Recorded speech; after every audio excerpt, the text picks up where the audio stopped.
It's looking more like Schlupp and Tierney next season, if Schlupp does stay. And I mean, what do you think of that? I'm not so sure. I think Schlupp has got a lot of interest in him. He can command big wages. Are they going to pay two guys big wages to fight it out? Maybe. I mean, I think I get the impression Schlupp would be quite up for it.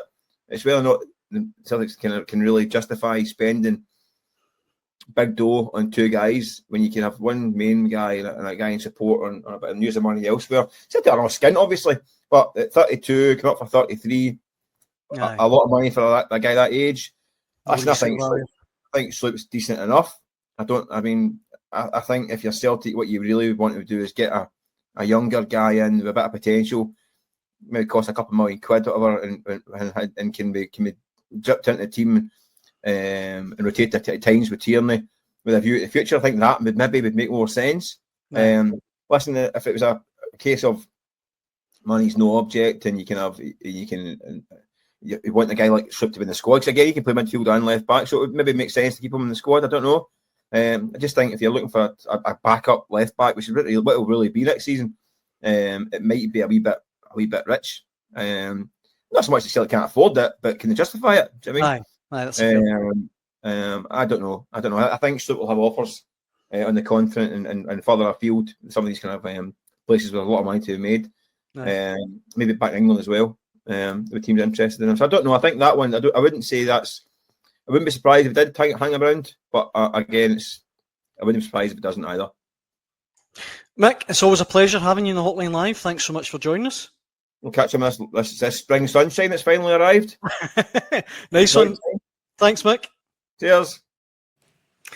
Michael Gannon there, Keith. Looking suspiciously like a man heading for a fairway near you, doesn't he? I mean, he's not even hiding it. He's got a golf shirt on. He's probably got the shoes on under the desk there. We've had quite a strong response to the Greg Taylor stuff as well.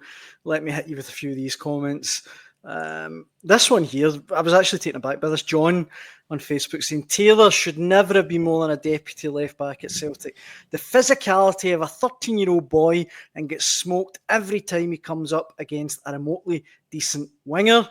Paul says he did a job but wasn't at the expected level. Schlupp looks way better as a player and Schlupp isn't at the expected level.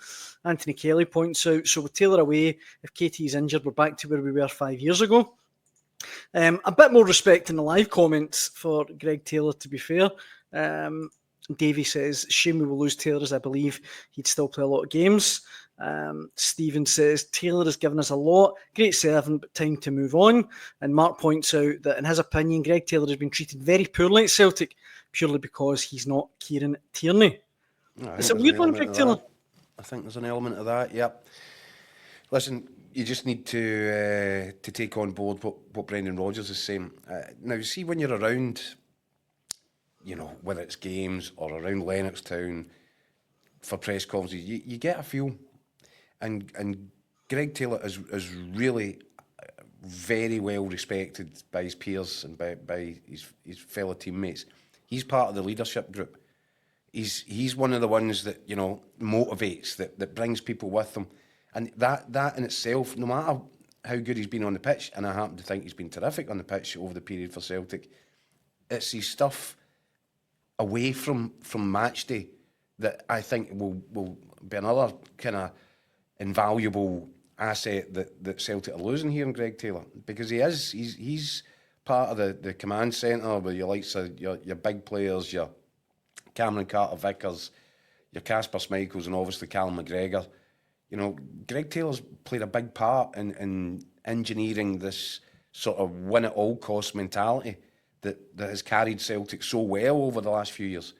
I think that he's become expert in the inverted fullback role. I think that by playing in that position and coming in and partnering up with Callum McGregor at times in the Champions League, I thought that was a huge block in the progression of Celtic after the horrible night in Dortmund.